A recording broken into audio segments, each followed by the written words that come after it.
Good afternoon. It's so nice to see all of you here. I'm Tracy Fessenden. I teach religious studies here at ASU, and I'm based at the center. I'm delighted to welcome you all to today's lecture by Sam Kestenbaum, titled Conspirituality in the Time of Plague, Dispatches from the Front. And for those of you who are still wondering, conspirituality refers to the merger of conspiracy theories with religious or spiritual belief. So before we get started, we have a little bit of housekeeping. First, be sure to silence your cell phones. Today's event is also being live streamed, so we'd like to recognize and extend a warm welcome to our digital audience. And for those joining us in person, I invite you to join us for a reception in the lobby following the event.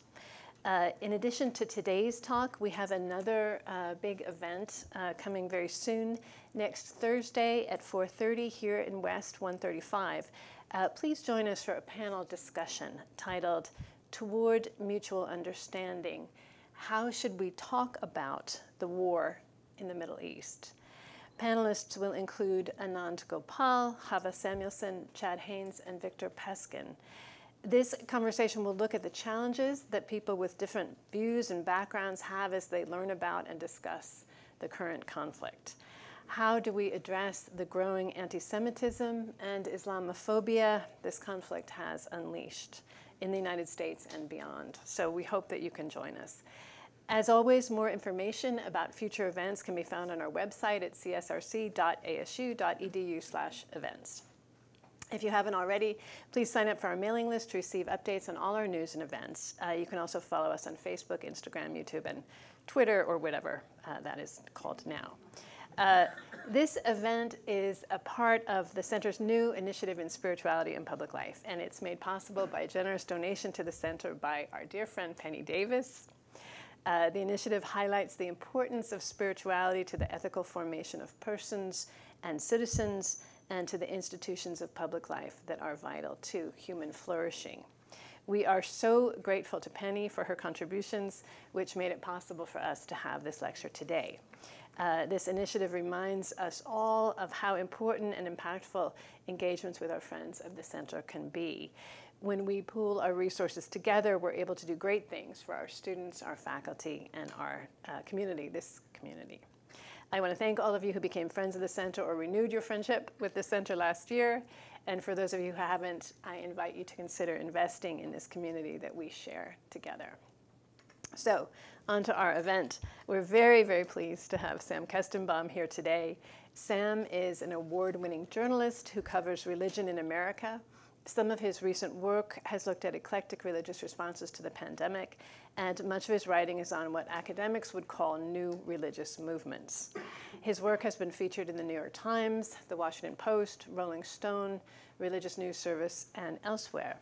Earlier this year, he was the recipient of the Wilbur Award for magazine writing, and he has won prizes from the Los Angeles Press Club, the Silurians Press Club, and the Society for Features Journalism. The American Academy of Religion has said of Sam that his writing is remarkably fluent and engaging. Each article makes a little-known dimension of modern religion vividly accessible. And the Society of Features Journalism, in their award announcement, wrote, deeply reported and well-written profiles of fascinating religious figures. As a collection, they reveal as much about American spirituality as they do about the individuals. And our friend and colleague Charlie McCrary, until this year a postdoc at the center, described Sam's work to me this way. Sam Kestenbaum understands that spirituality and politics have always gone together, never in linear trajectories or neat categories, and he skillfully traces their ever-shifting configurations. In the best tradition of American religious history, Sam shows that the New Age, the metaphysicals, the spiritual people, whatever name they might go by, are not the fringe, but are integral to the fabric of American religious and spiritual life.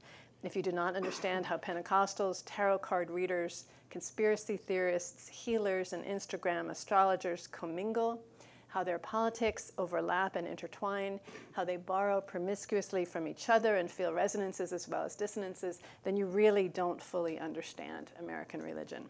Sam understands American religion. So that sold us. Please join me in giving Sam Kestenbaum a warm welcome.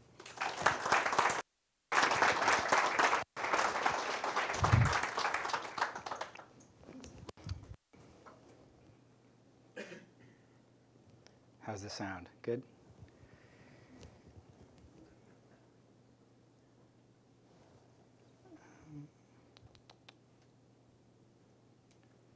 One moment.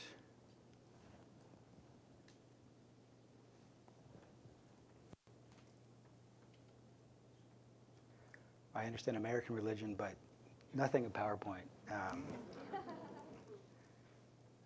Thank you. Thanks. Thank you, Tracy. Thank you, John. Thank you to the Center for having me. This has been fun so far, and I enjoyed speaking with a class prior to this, and very thoughtful and engaged students here. So I look forward to talking to you all today.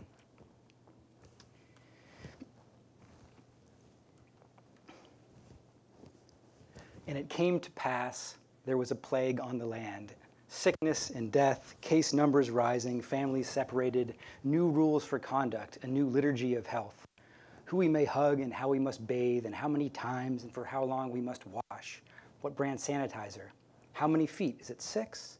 But was it all that it seemed? Aren't you also suspicious? No one could deny something was happening, but exactly how we might interpret this horrid event and the nature of that horror was the question.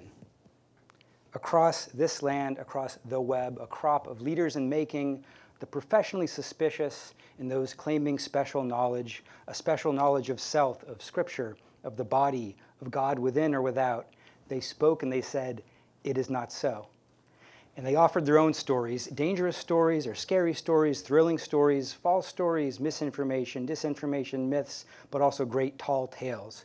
It was not that the virus was not real exactly. They would say it was very real, but real in the way they don't want you to know, in that it revealed something more profound than the Faucis and all their rules. Indeed, they would continue. This pandemic was to usher in a new era, a new age, a reawakening, an awakening, a new cosmic consciousness, something like this. UFOs, the deep state, trafficking rings, genocidal plots.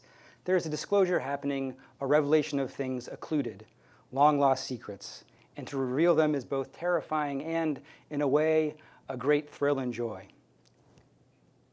In the following scenes, drawn from my reporting in this milieu of religion and conspiracy, we will spend time with a digital-savvy faith healer from LA, whose following blossomed over the course of the virus. We will drop into a New Age fair where UFO dreams and anti-vaccine nightmares freely blend, and visit with a wheeler-dealer named Clay Clark, a Pentecostal businessman who launched a conspiracy theory roadshow. The pandemic became a plot point around which these three stories, converged, entwined, and oriented themselves.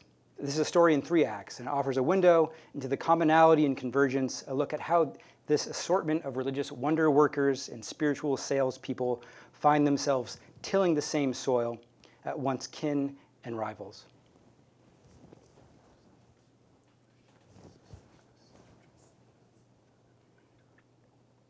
This is the first scene. On a Sunday afternoon not long ago, hundreds converged in Pan Pacific Park to see a woman named Catherine Crick, who, according to the promo materials, would demonstrate God's power to perform miracles. At the appointed hour, Crick glided forward in a white pantsuit, brown hair falling past her shoulders, and stood at the center of a small amphitheater. Today, she began, you're going to see demons obey. Crick went on, this is a place for all demons to be cast out and for people to be healed. The assembly had come, curious, ill, and anxious, looking for supernatural solace. If attendance stuck around, the 31-year-old pastor promised she would banish the terrible spirits plaguing body and soul. At her beckoning, the group came forward and spoke into the microphone, relaying their woes. Withered limbs, empty bank accounts, ancient curses. Crick listened and then prayed, an arm lifted towards the sky. One woman took an unsteady step out of a wheelchair and limped forward, tears in her eyes. Hallelujah, Crick said. God is freeing you, hun. These weekly ceremonies appeared to meet a need. COVID-19 case numbers in Los Angeles were queasily rising and falling and rising again as new variants emerged. Many churches had closed, leaving masses of the faithful without a solid spiritual home. Into this breach, she stepped. Crick is among the more peculiar breeds of so-called coronapreneur, the enterprising faith healer. She wasn't always in this role. Crick came here several years ago from upstate New York with showbiz dreams, but after efforts as an actress and singer fizzled, she segued into the work of the Holy Spirit. The scenes over which she presides have a particular resonance in the city.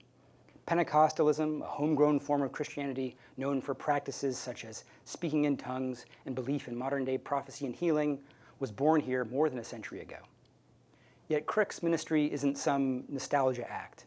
This is a 21st century affair, her success owed to a mastery of digital networks. In the park, a media team of 4 trails her with cameras, mics, and tripods. The entire service is streamed online.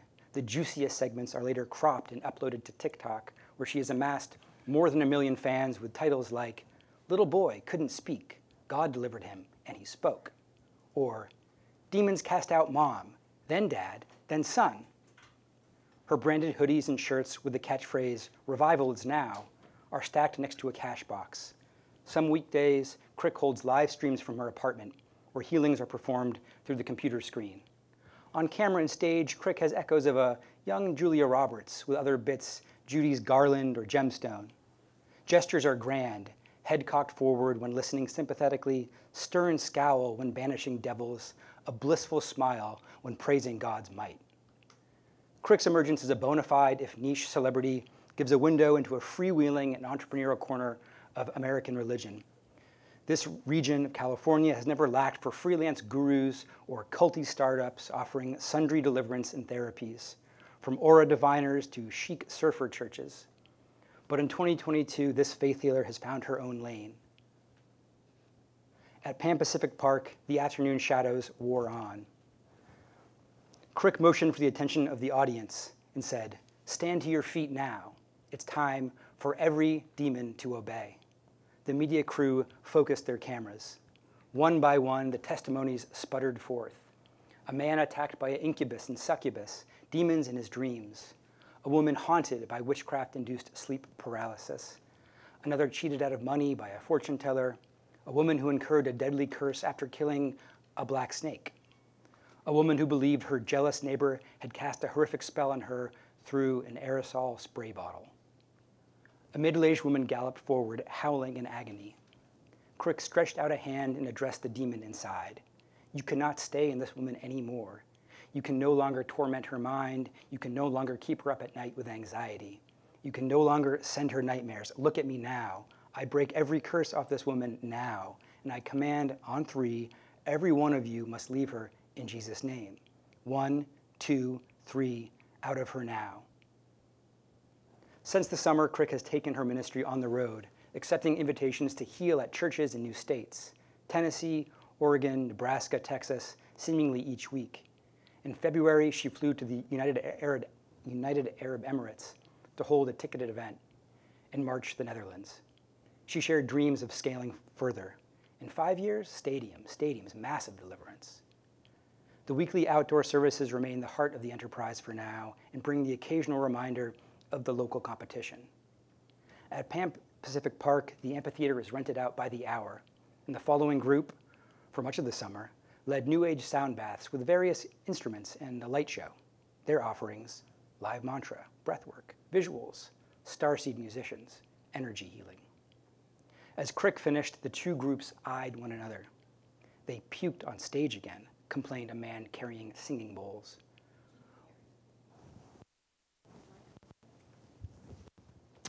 I can also talk louder.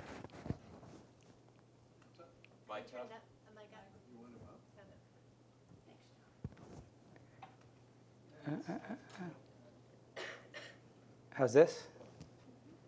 A little better? Okay.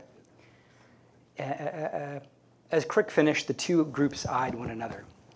"They puked on the stage again," complained a man carrying singing bowls. One of Crick's helpers said, "Way more people come out for us." It seemed for a moment there might even be a confrontation, yet things flowed along. Crick was whisked away and her crew cleaned. A huge gong was arranged on a fur mat and, in preparation, a woman waved a blazing clump of sage to clear the air. Most of the faith healers crowd prepared to leave. but some lingered to see what would come next.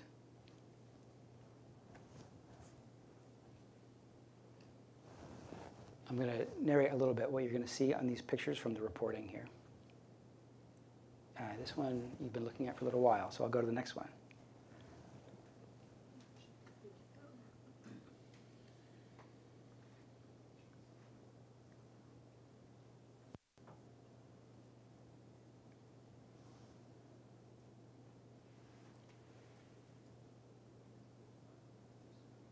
And the videos.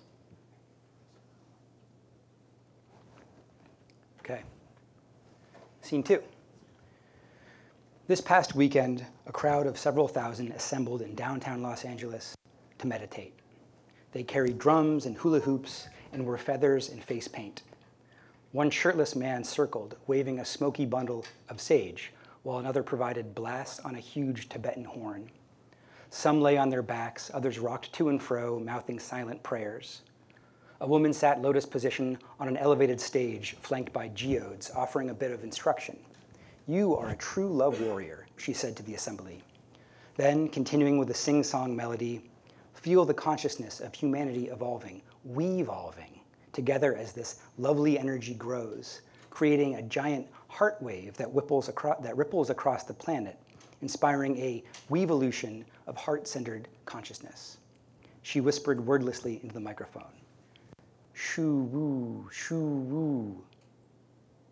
This ceremony was the piece de resistance of an event known as Disclosure Fest, an annual day-long gathering in Los Angeles State Historic Park that staggered back to life Saturday after 2 years of pandemic ruptures.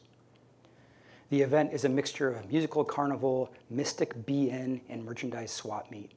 And held in this fertile crescent of spiritual curiosity-seeking, it offers a pulse on the shifting moods and appetites of the freewheeling New Age marketplace. At the close of the ritual, a man named Joshua Zane cradled a plastic tub of stones for purchase, labeled as crystals from the lost civilization of Lemuria. "Put your hands on them," he offered, "and feel what speaks to you." Musical acts and DJs performed throughout the day, and themed tents were scattered about, under which speakers held forth on topics such as geodesic domes, healing herbs, and cosmic stargates.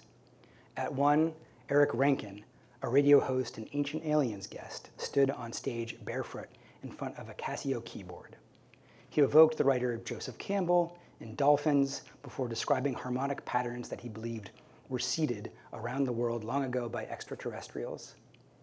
"These sky visitors gave us keys and codes and clues," he said. Then he plopped his hands down on the piano. A jarring sound issued forth. "You've never heard that chord ever before." One of Disclosure Fest's claims to fame, included in video montages of its inaugural meeting in 2017, is that mysterious lights materialized overhead with the help of a professional UFO summoner. Star Sanseter, a poet in attendance, recalled that occurrence fondly. "Did he think they would return this year? I would like them to land, and I'd say, give me a free ride to a paradise planet." The festival is the brainchild of a former concert promoter named Adrian Valera, who says he received a celestial instruction to launch the nonprofit that puts on the fairs. The group meditation theme varies each year, delivered via more spirit inspiration to Valera. This season's healing all timelines by tapping into your pure inner child. Organizers say participants in past years have risen to 20,000. This year drew a fraction of that. Valera estimated between 6,000 and 8,000, but business was still humming. Among the dozens of tables were etheric bodywork, $2 per minute, crystal enchantments, crystalline energies aligned to your matrix, bioharmonic technologies, change your vibe, change your life, eye pyramids, quantum vortex therapeutics, emerald orgone, or sacred spirit services. The coronavirus years have taken a toll on the New Age circuit. As the virus numbers rose in the summer of 2020, Disclosure Fest shuttered in person and held an online version. In 2021, it held a limited capacity version at a private site. This year, in a first, the event charged an entrance fee starting at $55. Meanwhile, QAnon and related conspiracy theories have circulated, blending harmoniously into a milieu where claims of esoteric knowledge are the coin of the realm. Scores of wellness influencers and micro-celebrities have urged fans to seek health within and to avoid the vaccine at all costs. The pandemic remained a motif at this year's Disclosure Fest as presenters wove themes about COVID-19 into their talks. A speaker named Lori Spagna, credentials were warrior of consciousness, a bridger of time, space, dimensions, realities, connector of all that is, stood under one tent and lectured, dueling with the sounds of Bob Marley drifting over from a nearby dance session. Spagna moved to the topic of vaccines and testing. She said, "What do you think a swab of the nose is for? DNA harvesting. Don't worry about a thing." That's Bob Marley. Don't worry about a thing. "A jab is designed to disrupt your natural immunity," she went on. "Every little thing gonna be all right." "You already have everything you need," Spagna said, raising her voice. "Only one vibration away."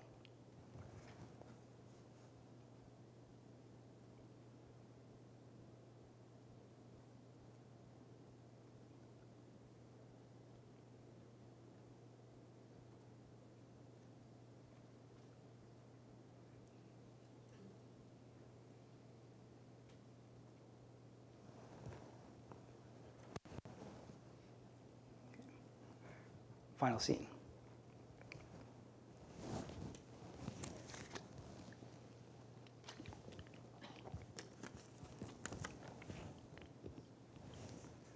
The cast assembles on the megachurch stage, each taking their turn in a pool of light. There are doomsaying prophets with curved shofars, aspiring politicians lamenting election fraud, and naturopathic physicians warning of demonic invasion. Mike Lindell steps forward and says evil forces are undoing the nation. Roger Stone gives an apocalyptic homily. Michael Flynn lobs t-shirts into the pews. Scott McKay, alias Patriot Street Fighter, gyrates to the sounds of AC/DC while chopping a tomahawk in the air. In time, the Trump brothers appear, and Eric puts his dad on the speakerphone. Praise music floats in the air, and the crowd rocks back and forth. At one moment, a woman drops to the floor. "Hallelujah, hallelujah," and begins speaking in tongues. Standing at stage right, surveying the festivities this July night in Virginia, is a tall, bespectacled 41-year-old man named Clay Clark. With cropped blonde hair and a toothy grin, he steps up to the lectern between each act, standing near a variety show gong. "All right, ladies and gentlemen, how many of you believe Jesus is king? How many of you believe that Donald J. Trump is their president?" Whoops from the pews. "How many of you believe that Michael Flynn is America's general? And how many of you believe in the power of prayer?" Equal parts tent revival, campaign rally, and three-ring circus, this is the latest stop on the Reawaken America tour, a monthly MAGA pageant that fills MAGA churches across the country. That's mega churches, mega churches, not MAGA churches.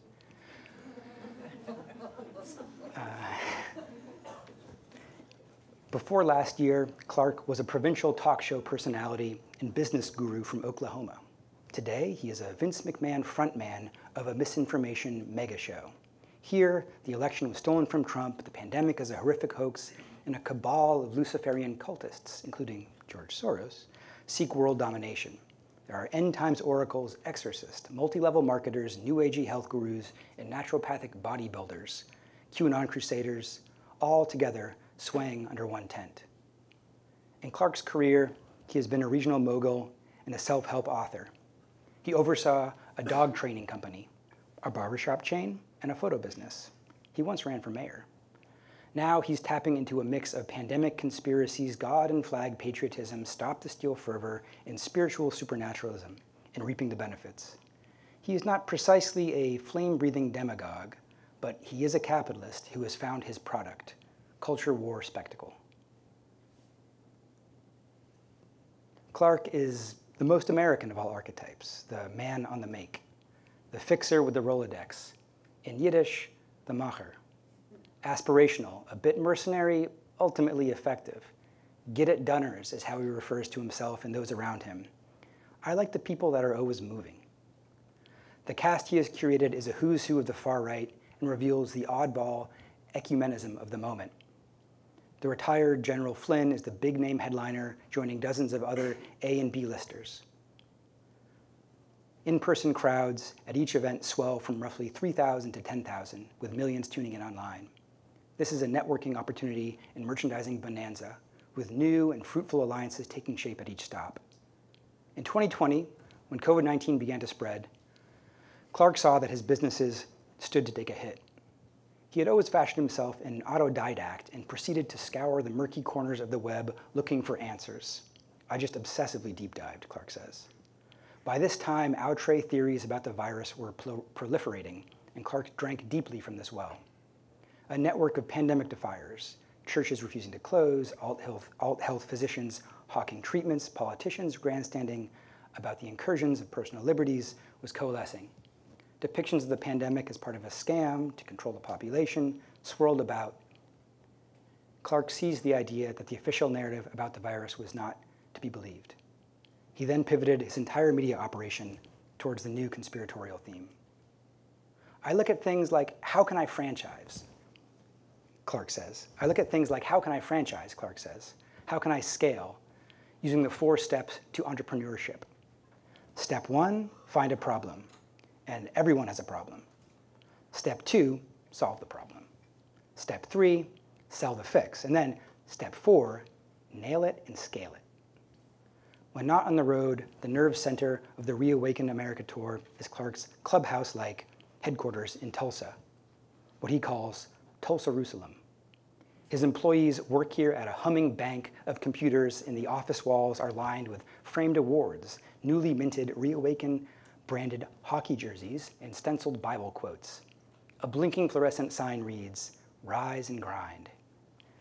At one side, there is the glassed-in room where Clark records hours of podcasts and videos each day. His microphone persona has neither the barrel-chested roar of Alex Jones nor the brooding self-seriousness of Stephen Bannon, though he has been on both of their shows multiple times. Instead, Clark pulls off a Jim Carrey kind of slapstick, waving popsicle stick puppets of Bill Gates or imitating monkey howls. Clark fancies himself a stand-up buff and studies old clips of Jerry Seinfeld and Steve Martin. He cycled through several catchphrases and mantras and repeats one that sounds like a cross between glossolalia and a surf's up salute. Dude, are you ready to have your mind blown? Shaka Baba. Are you feeling the flow? Shaka Baba. It's my job, he says, to bang the gong and wake America up. Shaka Baba. Because Clark's roadshow began as a flamboyant provocation in the heat of the pandemic, there was some question if the pageant would lose steam as mandates were lifted. Yet COVID-19 has proven to be just one plot point in a pliable story that Clark is successfully marketing to his audience. That's Clay Clark on the left. With new paranoias being stoked and new miraculous solves proffered with each month. There are still some pesky plot holes, of course, most glaringly being that Donald J. Trump, in fact, championed the vaccine that Clark decries as demonic. Yet Clark sits in numerous other contradictions. He's a Pentecostal college dropout who owes his new popularity to the church, a business bro who has turned on his former idols like Zuckerberg or Gates as part of an evil cabal, an assailant of all media whose success owes much to his own media savvy.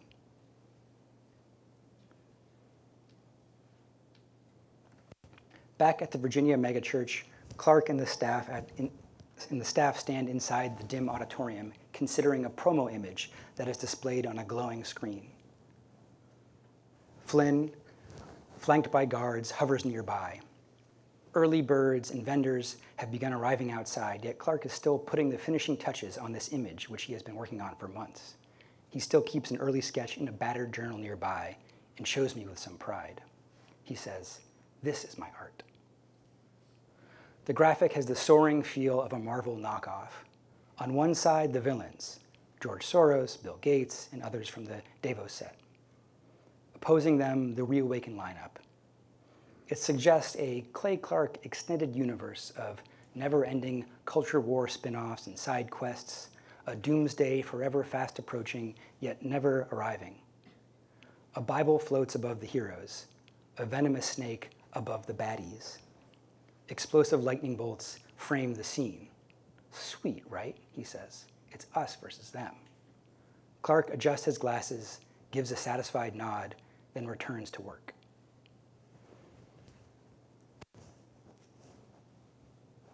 Thanks.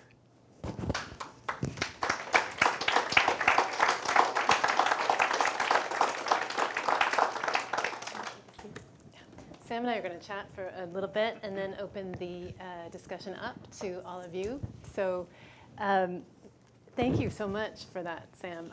I want to start by inviting you to think about COVID as something a little bit more than a plot point, which is what you called it.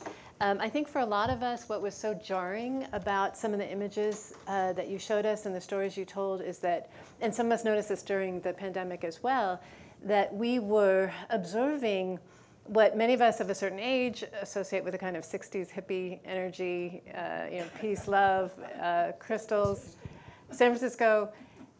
And yet these folks were now speaking a language that included vaccine rejection. And that put them happily in bed, it seemed, with the Mike Flynn's and the Donald Trumps of the world. And so this just seemed like a very, something new and concerning for some of us. So a plague is a once in a lifetime, maybe a once in a century event, a pandemic on this scale. How much of what we are seeing is a reaction to that massive disruption? Because it looks to me like a disruption at the spiritual level that somehow responds to or mirrors a disruption at the social level that we were all living through. But I don't know. So I would just like you to talk about that a little bit more. So, I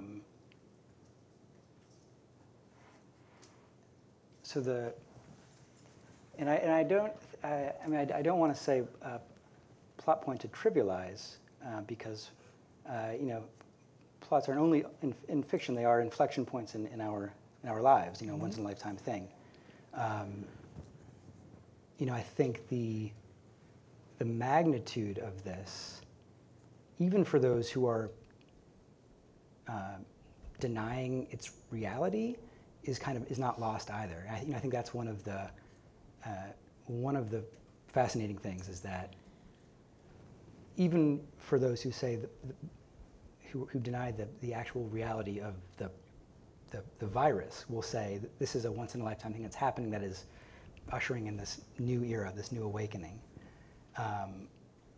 And I guess to the question of we're getting some reports that we're not being heard. So is there a way we could turn up the mic a little bit more, or from here in the room? Yes, this side of the room. You might have to hold it. Okay, I can put this up further in my collar too. Okay. Okay. Maybe put it up. Yeah.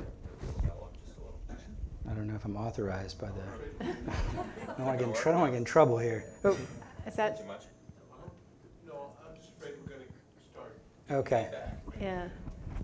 Would it be easier if you sat a little further forward? Maybe as an old person, maybe they can read your lips a little better. They should sit closer to the speaker.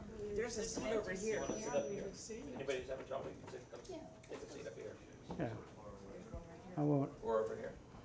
Just 3 seats up here. If anybody's out there, There's one just right having here. trouble. Come gather round. There's one over here. Thank you. Is there feedback? Is that bothering people's ears? No? That's good?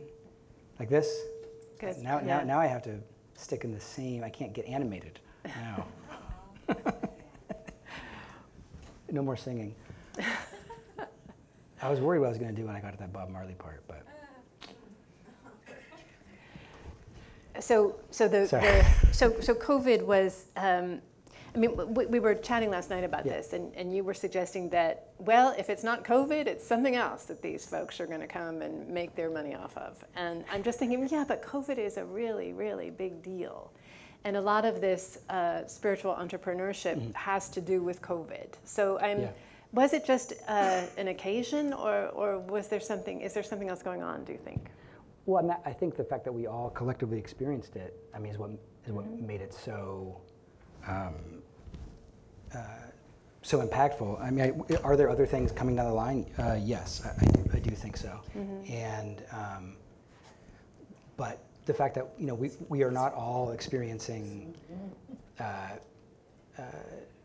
Israel-Palestine, Israel-Gaza things. There are people already sort of pivoting into a kind of a what is this war augur? What dark mechanisms are being revealed by this war?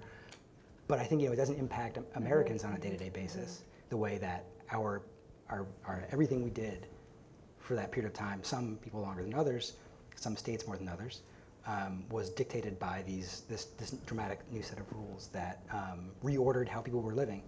And I think the major appeal of those who offered something else was to say, one, you don't really have to do that. You don't have to you don't have to do what you don't have to get your Fauci ouchie. And more than that, it actually, there's like a potential to move to a new consciousness, to actually have a new freedom beyond these state-mandated dictates. And I think it's easy to forget how, well, maybe it's not easy, but we all felt very, very constrained by everything that happened. And the appeal of not having to do that was like really real, and that's one of the thrills that places like the churches that stayed open or tincture selling health gurus offered was a relief from that. Was a real release. And in the question of like crunchy hippies and vaccines, I didn't talk about it here, but a person who I wrote some about was a New Age doctor named Christiane Northrup, who a well-known figure in alternative medicine, alt health circles in the 80s and 90s on the Oprah show. She has a real conspiracy makeover moment, and becomes an outspoken opponent of the vaccine. Actually shows up on Clay Clark's tour with Michael Flynn and Alex Jones. And one of the things I tried to get at in my reporting on her was that, while this may seem like a conversion, a real breaking point in her career for a kind of a seemingly left-wing liberal figure who's on the Oprah show, who's talking about women's health in new and innovative ways in the 80s. Her, throughout her whole career, she'd also been toying with this kind of the stigmatized knowledge of the things that the establishment doesn't want you to know about. So there's a through line with the kind of the conspiratorial or looking the conspiratorial or alternative truths on the kind of the liberal side or the left side of the equation as well. I've got two more questions, then we'll open it up. I want to talk about spiritual entrepreneurship, because I think for many of us, we tend to see the pursuit of spiritual goods and the pursuit of money as separate paths, right? Maybe not opposite paths, but as paths that are likely to pull us in different directions. I don't think I'll ever get any student to take a class of mine in spirituality by promising that they will make a lot of money if they learn about spirituality. And yet, why Gupta so well? You lose the. I'm seeing this. So these are. I mean, you are in touch with folks for whom this is really a money maker. It's that the whole spiritual space now is a marketplace. And is there a sense of a disconnect on the part of anyone you're in touch with, or has everyone? I mean, we have examples like the prosperity gospel or manifesting, these sorts of movements that suggest that making money is a spiritual goal, a spiritual good. has everyone sort of gone over to that, or is there a sense of a disconnect, or is it just not part of the conversation? Yeah, I mean, I think what you might also be getting or pointing to has to do something with my, my own reporting approach and how I approach people and the kinds of questions I ask. That is, if I were to ask Clay Clark, isn't this crass? Isn't this, how dare you, sir? Isn't there something wrong with you selling all this merchandise at churches? He probably would dutifully say, like, well, it's not about money. He would sort of speak to that question. I want to make sure that I can draw him out to tell me without shame his methods of podcasting, the kind of comedians he likes, his business model of nail it and scale it. I want to make sure that he doesn't feel that he feels safe to tell me about himself as a businessman with the pride that a businessman would feel. Because is there a question of the business polluting religion? I think we are. That still absolutely exists. I mean, I think there's a funny disconnect because I think this is spoken about, but I think if we look at the material evidence, it's not there. So I don't foreground oh, hey, you're crass for selling live stream, for charging for live stream demon exorcisms, but also because I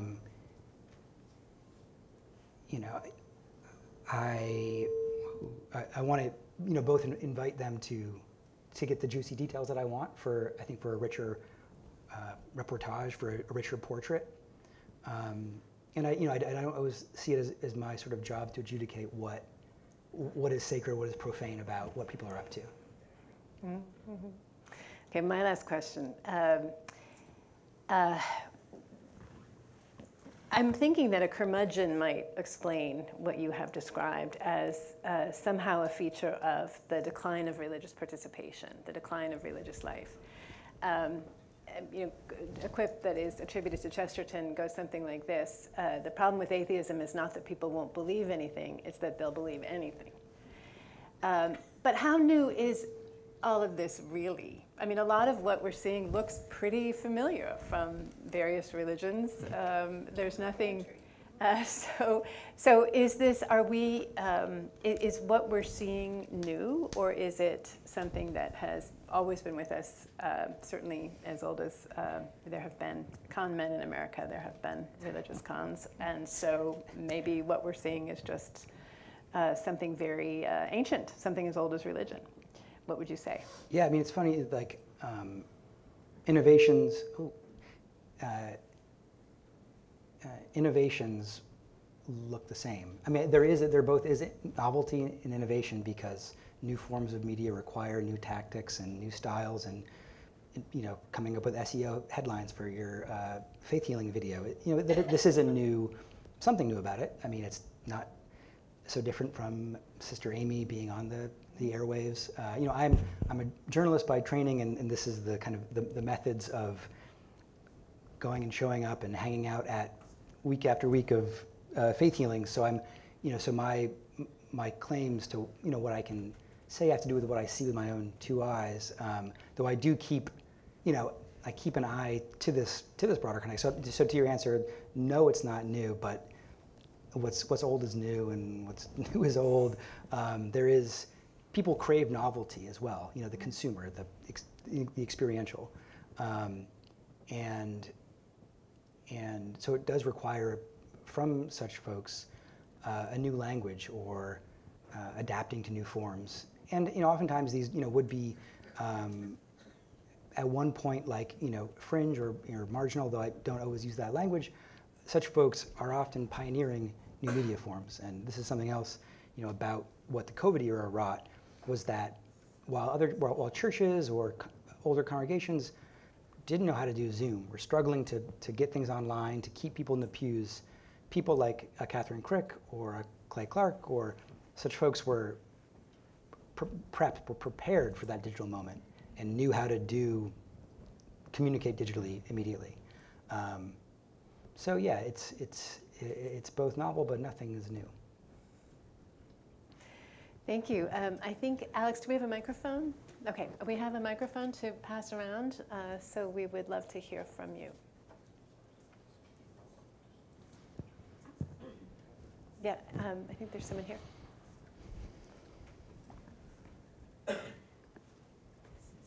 Yeah, just really quickly, you've spoken to how there's this draw of money for the people proclaiming this conspirituality. What have you seen with the people, like the common masses who are drawn to this? Why are they drawn to this idea of conspirituality, and how did COVID affect that? Mm-hmm. Yeah, there's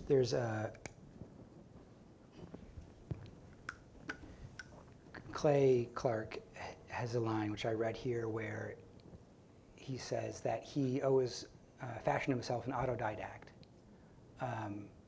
and he becomes a kind of a media worker. He's a showrunner, but I think that's an important kind of observation or a thing that he revealed. And I think this appeal of digging, of finding out for oneself, of learning, of figuring things out, of putting the pieces together, even if the pieces are maybe not what we think are real or they are misinformation, but the appeal of figuring it all out, of putting the pieces together. There's the poster board meme of Always Sunny in Philadelphia. I think this is and Clay Clark literally had a poster board that looked like that on his in his office, and I think he sort of knew the meme. But this appeal of putting the pieces together, I think is real, and I don't mean to. I have a way of talking. I don't mean to demean or deride what people are up to. I think we can't discount the how empowering that feels. I've discovered the secret knowledge. Yes. Yeah. And it doesn't really matter if someone else. It actually is evidence that it's right that people don't believe me. And the people in the church, the people outside, whether that's my family doesn't get it or the church next the door doesn't get it, none of these things are points against. Oftentimes they're points for digging deeper, for digging one's heels in. Thank you. Yep. Hello. Oh, Thank hey. you. I was wondering, the people who are the leaders of these movements, do you get the feeling that they're true believers, or are they playing a part? Kind of like when Alex Jones went through his divorce, and they Right. said, "Oh no, that's just a character he plays. That's not who he really is." Yeah. I mean, I think it's a fascinating question, and the question of sincerity is one that is a hard one to determine, and can shift from year to year in someone's life as a professional. Take someone like Alex Jones, in a court of law, might make a different claim. Now, does that mean we must believe that claim? He said that he is doing an act, and he didn't mean it at one point. And these are questions that I don't know if it's really within my purview to adjudicate someone's sincerity for all time, their inauthenticity, and they can both be really believe a thing and also want to profit off of it, and those things can blend and swirl together, and everybody is different and has different motivations. So. Where are these people? I mean, I read a lot and I watch a lot of television. Yeah. And I don't sit in my home and hide. But where are these groups? LA? Is that where I mean, truly, I've never heard of them. Yeah. I mean, I lived in the day of Tammy Faye and Oral Roberts. Sure. And, but they were big and everybody kind of knew them. And you've mentioned names that I thought maybe you were going to talk about mainstream religions and how they were affected spiritually with COVID. Yeah. Because that's happened there too. And I thought that's maybe who you were going to be interviewing or talking about. How do you find them? I mean, how did you know? Well, how do you know? I know you write religion, but how do I love you it. know them? I know him because I'm a weirdo too. So I know, game recognized game. I see the weirdos. But no, I think you raise a really good point too, which I think is that we do live in a time of extreme media. I don't use the word polarization, but kind of bubbles, where you're right. Oral Roberts was a known figure. The sponsors of Clay Clark's show are one of the sponsors is a magazine called Charisma, which is a long-standing Pentecostal magazine that published people like Tammy Faye. But now, the kind of public consciousness, I think many of us don't follow the same channels or have the same streams. So I think that I think that speaks to it. I mean, the people who were on Clay Clark's tour are, I use the word micro celebrities, and I think that that is a piece of this as well, is that there are like dozens of micro celebrities. Someone could be like, oh, you don't know Wim Hof, who does these ice baths? He's the biggest deal in this ice bath community. And so I think that there's this experience of the center. There kind of isn't the center in the same way, and that's a important piece of how media works, how religion works. That there's lots more bubbling in these smaller pockets. That as well as in the mainstream. Well, yeah. I mean, I think things are kind of undercover until they're not. January 6th, for example. Many people. There are scholars and researchers who will talk about the engine or one of the main factors, a factor. I don't go so far as to say the main factor, but a element of January 6th was the kind of Reawaken America tour energy. Was this type of, not the tour specifically, but many of the people who were there were at January 6th. January 6th people who were rioters are celebrated at Reawaken as heroes, and there are religious prophecies about Trump as a messianic figure that are trafficked widely in these circles that provided a one through line to January 6th. That is I hate to denounce my religion, but I'm don't. a Mormon, LDS. Okay. And I've seen that. Yes, for sure. January 6th and whatever was happening, it has split a lot of us in congregations. Yeah. Because there's that group that think, and my son is one of them, that the virus didn't really exist, and all of those conspiracy theories that just, I don't even know that I raised him at the time. Right. But, and it's right down the middle a lot with our groups of people. Where do you draw a line between misinformation and a conspiracy theory? Like Robert Kennedy Jr., or the person I love to hate and hate to love is Bill Maher, who suddenly is spewing stuff about vaccines and woke universities and don't go to college, you won't learn anything. So, I sometimes want to jump into the TV. But where does what he's talking about overlap? I mean, I'm thinking he could watch this and you'd say, hey, Bill, you're just like these right-wingers. Mm-hmm. So how do you figure that out?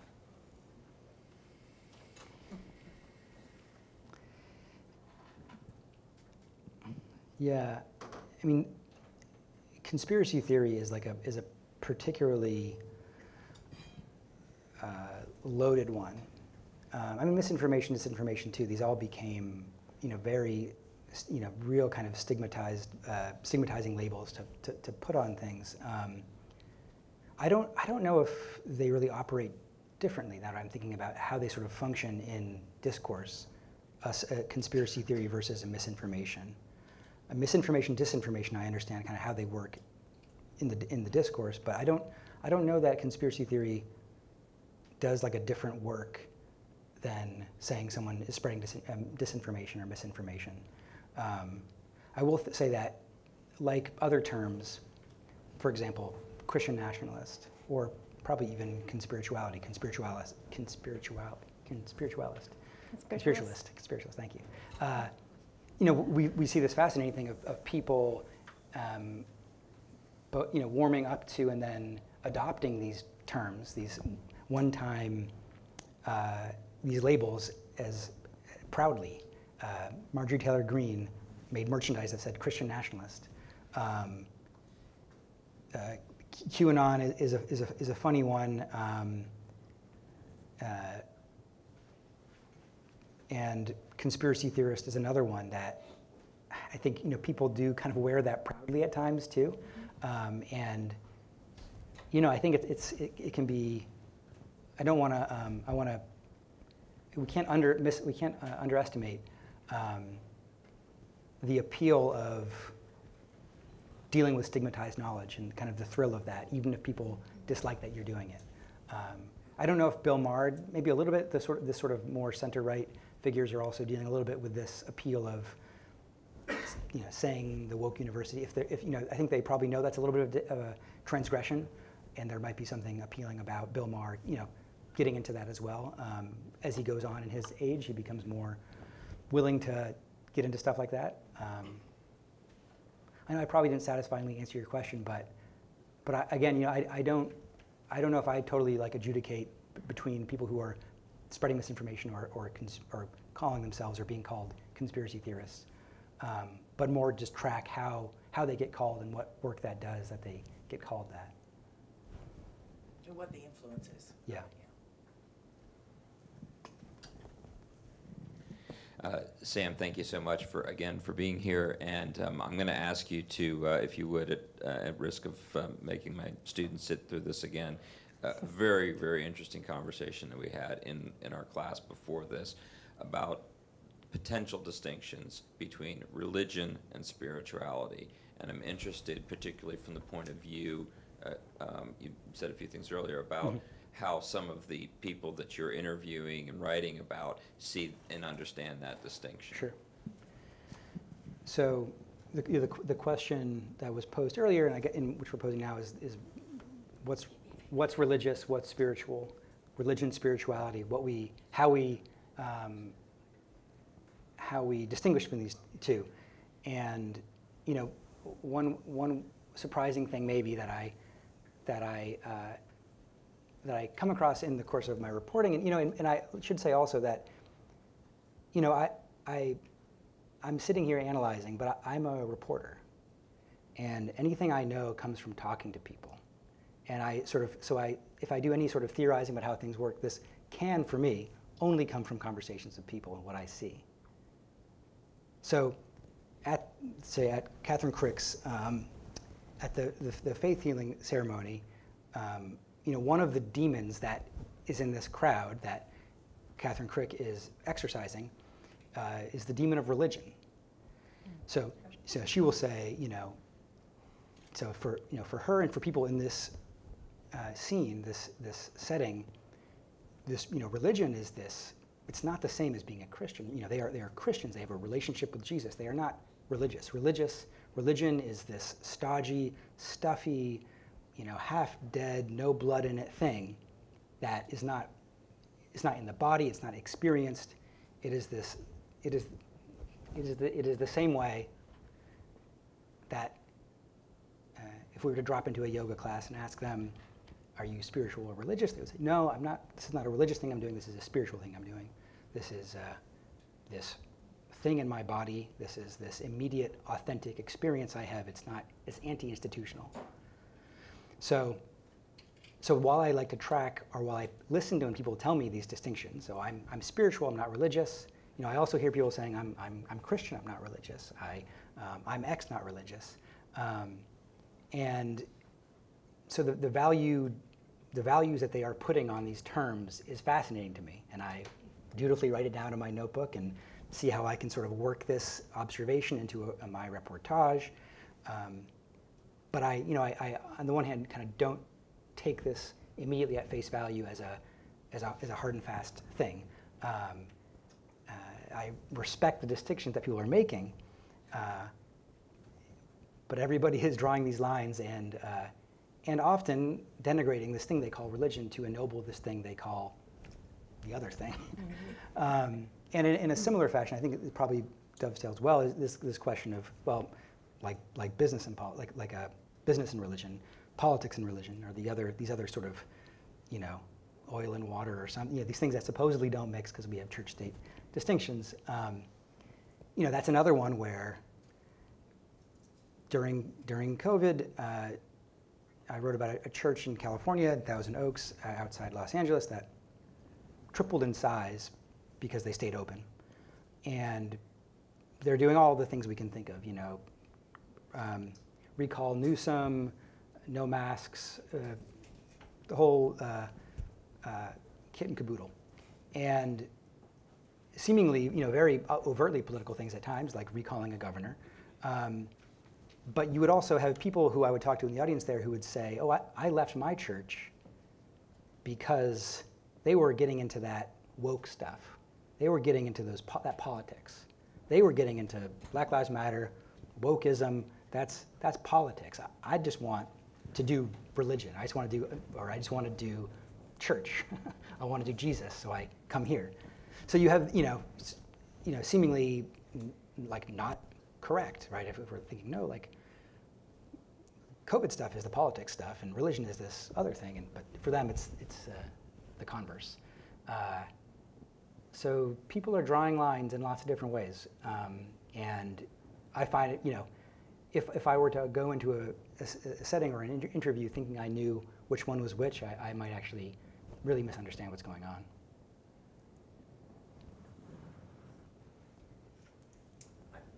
Oh, hello.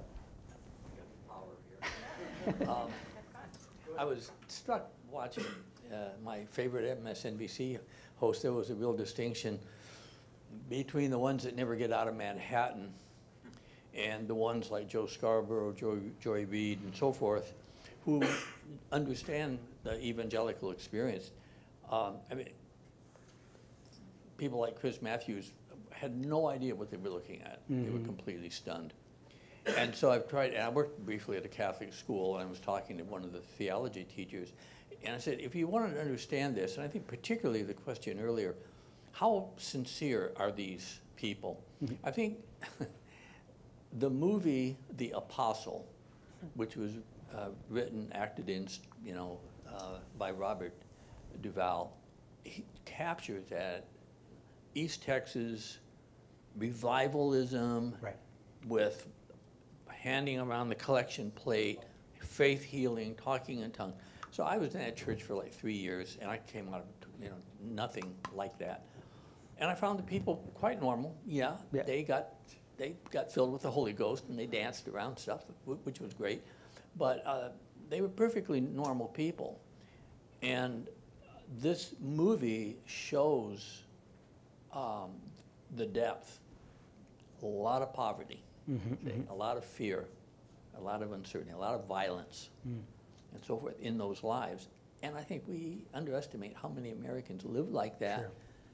And for how many that kind of religion, what you were just talking about, there's something there that really gets them. They don't have, it's not a lecture, Right, so, absolutely. Yeah, so that's a good movie. I'm just recommending.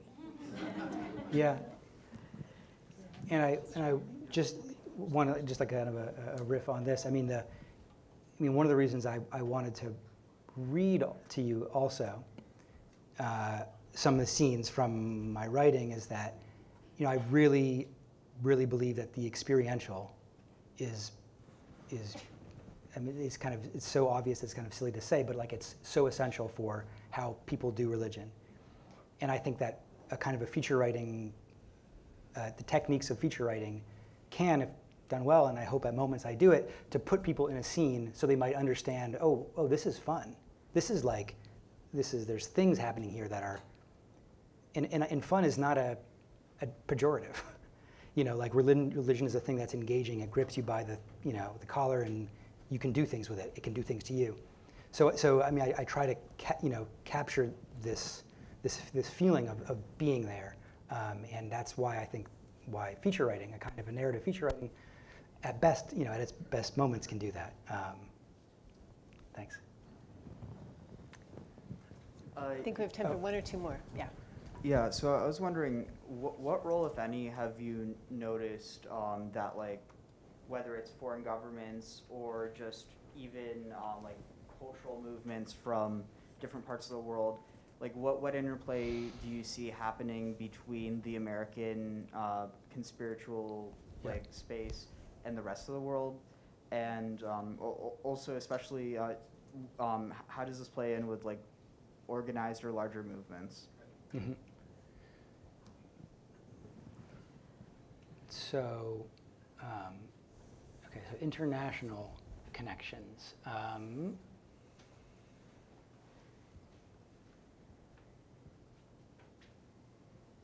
Yeah, I mean, there are kind of, the way people come to interpret international events is one, that's not what you're asking, but just briefly on that, there's a way that a kind of a politics about Russia and Ukraine can kind of, by proximity, kind of come into, kind of become a topic that otherwise would not have been of concern. But another international kind of interaction. I mean, there are certain international or overseas new religious movements that have made inroads into the kind of broader conservative movement.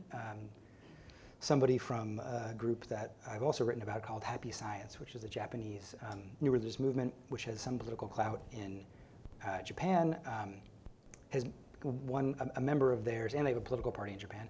They have made inroads to CPAC and have somebody who shows up there. The Epoch Times is a widely read publication that I will find at given out for free at these mega churches. And for all of the, I can't really speak to a kind of Russian disinformation, which was a real, obviously kind of topic of lots of concern after the 2016 election. I can't really speak to that. Yeah, I'll have to think on that a little more. One question. Yes, yes. I'm so close. I don't know that you need this. Okay. All right, my question first, so everyone can hear. In your fact-finding and reporting and questioning, do you ever find any of these people talking about giving service, or do they consider that their service is like exposing the truth? So giving service meaning like community worship? Service. Oh, community like service. to your fellow neighbors. Oh. I mean, yeah, I mean, everybody's different. We are all unique snowflakes with, special attributes, but if,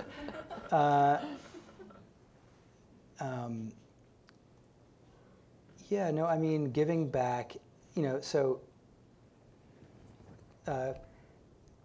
Clay Clark, if you don't have much money, you can just donate a couple dollars and go to the show. So you can, discounts. That's kind of yeah. That's discounts there. That's a kind of a public service. And I mean, the answer probably is yes. Because I'm trying to rack my brain, because I think the things that we're thinking of are probably soup kitchen or helping the homeless. Yeah. Yeah, I mean, so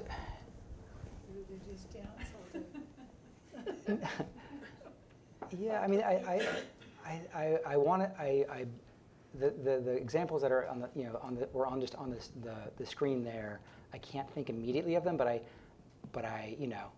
sort of nervous reporter I am, I don't want to say you're right about that, because I didn't go in saying, hey you. I'm giving you a new question. Are you doing good? Do you do any good things? Or just the bad ones? Because no, I mean, I can think of a church I'm running by now. I can't say too much about it because the story's not out yet, but where absolutely there are, I think it has to do also with the institutional quality of things, right? So what we're thinking about churches as having the basement, the homeless shelter, sort of being, this, old church with a big building next door where the church family comes in and makes the big vat of soup. If we're talking about a TikToker, they don't really have that institutional.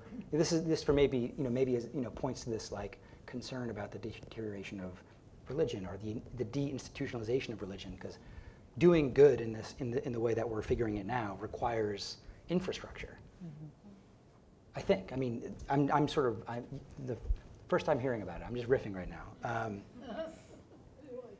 But to defend the entrepreneur, or the entrepreneurial set, I just don't know if that they really have the resources or have figured their mandate in the same way that the community church may have had in yesteryear, or now still. Yeah. Being left behind. What is a TikToker? It's a social media. It's you watch. Yeah, it's like someone who puts videos online. That's how they get their religion, kind of. I mean, that's what they. That's how, yeah. TikTok is how they get their religion. Or whatever. Yeah, absolutely. It's how they get a lot of things. I'm going to have to bring this part of the gathering to a close. Thank you for that wonderful question. Really a very powerful question. And I want to say, Sam, I so admire your restraint. I think that so many of us want to, jump into the TV and, like Penny says, and just grab some of these folks by the collar and say, what happened? What are you doing? But thank you for helping us to understand a little bit better. Thank you.